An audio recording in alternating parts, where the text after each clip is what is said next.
అనేసరికి అంటే తేజస్సు అని అర్థం. ఆ తేజస్సు ఆటోమేటిక్ గా ఎవరిలోకి వస్తుంది?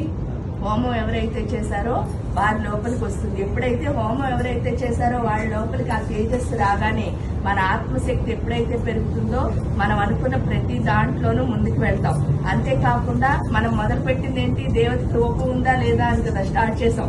దేవతకి రూపం ఉందా లేదా అన్నప్పుడు ఏంటి అంటే ఇక్కడికి వచ్చేసరికి ఏమర్థం అవుతుంది? మనం హోమాలు చేయగా నీరు కింద పోస్తాం అనుకోండి, దీనికి ఏమైనా ఆకారం ఉంటుందా? కానీ ఈ పాత్రలో పోయిగానే నీటికి ఆకారం వచ్చిందా లేదా అంటే మనం ఆకారాన్ని దేన్ని బట్టి నిర్ణయిస్తున్నాం? నీటికి అంటే స్వతహాగా నీటికి ఆకారం లేదు, కానీ ఒక గిన్నెలో పోయిగానే ఆ గిన్నె ఆకారాన్నే మనం నీటి ఆకారం కింద చెప్తున్నాము. అదే విధంగా దేవత అంటే ఒక శక్తి మాత్రమే. ఆ శక్తిని ఎవరిలో నింపుకుంటే వాళ్ళలా కనిపిస్తారు. అందువల్లే మనకి ఎంతమంది దేవుళ్ళు ఉన్నారు. ఏంటంటే మనకి హిందూ ధర్మం ఏం చెప్పింది అంటే ప్రకృతి అంతా దైవ స్వరూపమే. ఎందువల్ల ఆ దేవత యొక్క లక్షణాలు ఎవరిలో నింపుకుంటే వాళ్లే ఎవరి కింద మారుతున్నారు? దేవుడి కింద మారుతున్నారు. అది హోమం మనకి తెలియజేస్తుంది. అంటే దేవతకి నిజంగా ఆకారం లేదు, అది ఒక ఎనర్జీ, శక్తి మాత్రమే. ఆ శక్తిని మనలో నింపుకుంటే మనలా కనిపిస్తుంది. అదే ఇక్కడ హోమం మనకి చెప్తోంది. ఇంకా రాజశ్యామలాదేవి హోమాన్ని ఎందుకు చేస్తాము అని అంటే లలితా సహస్రనామాల్లో చెప్పారు. అనాహతాబ్జనయ శ్యామాబ వదనద్వయ అంటే అనాహత చక్రం గుండెల్లో ఆవిడ ఎలా ఉందిట అంటే శ్యామాబ వదనద్వయ అంటే 2 ముఖాలతో కూర్చుని ఉందిట రాజశ్యామలాదేవి. 2 ముఖాలు ఏంటి అంటే మనకి గుండెకి తెలిసిన ఏకైక ముఖం ఒకటే. గుండె అనగానే మనం ఏం చెప్తాం?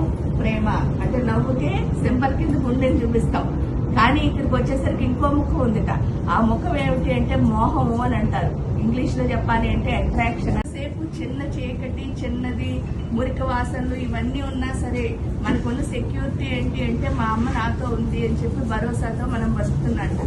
ఇలా బతుకుతున్న మనకి బయటికి రాగానే ఏమైంది అని అంటే తల్లికి బిడ్డకి ఉన్న సంబంధం ఎప్పుడైతే కట్ చేశారో మనం వచ్చిన ప్రదేశం అమ్మ కొట్టు లాంటి చిన్న ప్లేస్ కాదు, ఇంత పెద్ద ప్లేస్. ఈ లోపలంతా చీకటిగా ఉంది, బయటంతా వెలుగుగా ఉంది.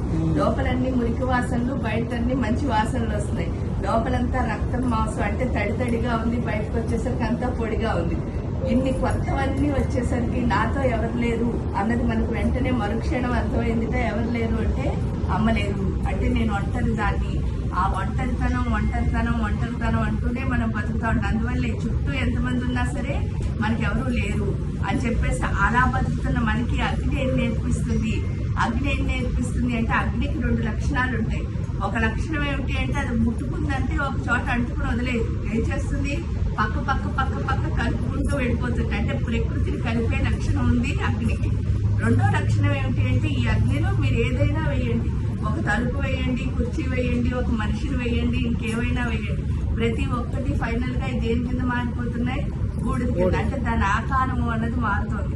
ఇప్పుడు మనకి ఏమర్థం అవుతుంది అంటే హోమం చేయగా ఫస్టే చెప్పాను, మన లోపల ఉన్న భయం ఏదైతే ఉందో ఆ భయాన్ని ఈ ఆహుతులన్నింటి రూపంలో వేస్తాం. అంటే డిఫరెంట్ భయాలు, ఆ ఇన్సెక్యూరిటీలన్నీ డిఫరెంట్ ఆహుతులు.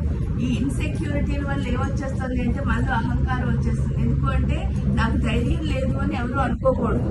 అందుకని మనం ఏం చేస్తున్నాం? ధైర్యం కోసం మేకపోతు గాంభీర్యం అంటారు. ఏమిటంటే మనకి ధైర్యం లేదని ఎవరికి తెలియదు.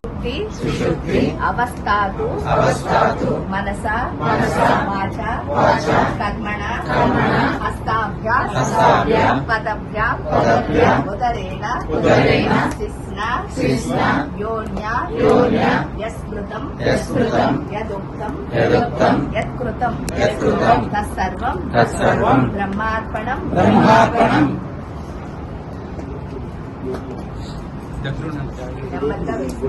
ఎవరు ఆయన చెయ్యి పట్టుకోకుండా ఉంటే ఆయన ఈజీగా వేయగలరు. ఓకే, ఆ చేయి పట్టుకుంటే బ్రహ్మార్పణం బ్రహ్మార్పణం బ్రహ్మహవ్య బ్రహ్మాగ్నౌ బ్రాహ్మణాహుతం బ్రహ్మైవ తేన గంతవ్యం బ్రహ్మ కర్మ సమాధిన. శ్రీ గురుభ్యో నమః పరమ గురుభ్యో నమః పరమేష్టి గురుభ్యో నమః పరాత్పర గురుభ్యో నమః.